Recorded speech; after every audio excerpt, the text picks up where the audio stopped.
20 years ago, Grand Theft Auto San Andreas launched for PlayStation 2. While often remembered for its action and criminal activities beneath the surface, San Andreas is a nuanced exploration of identity, belonging, power, corruption, and contrasting sociological crises across different cities. GTA San Andreas is deeper than you remember. The game opens with CJ returning home to Los Santos after 5 years away. His journey centers on finding his identity and proving he belongs with his family and gang. His brother Sweet initially distrusts him. After rebuilding the gang and earning Sweet's approval, CJ discovers betrayal by Big Smoke and Ryder and is banished to the countryside while Sweet is imprisoned. Away from Los Santos, CJ develops a new identity as a businessman, running legitimate and illegitimate ventures.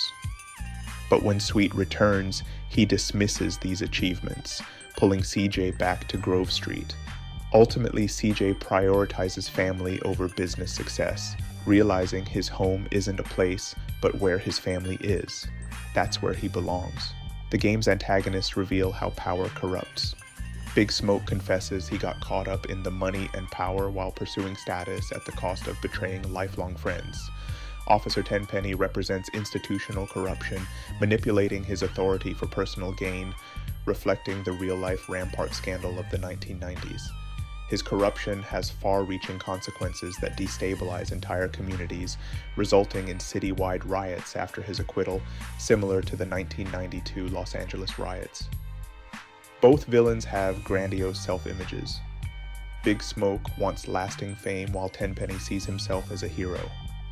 Their downfall demonstrates how unchecked power ultimately destroys those who abuse it.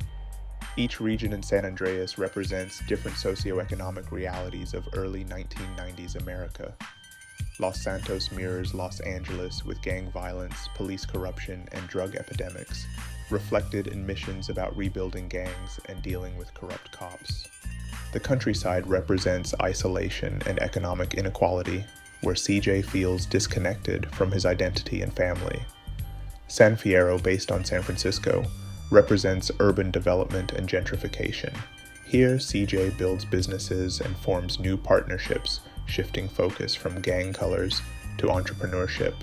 Las Venturas, like Las Vegas, symbolizes glamour with little substance. Large-scale heists and mafia connections replace small-time crime, representing corruption at a higher level. CJ's return to Los Santos completes his journey, but also highlights the inescapable cycle of violence. Despite growth and change, he's pulled back into gang life to reclaim territory. Despite challenges, CJ ultimately finds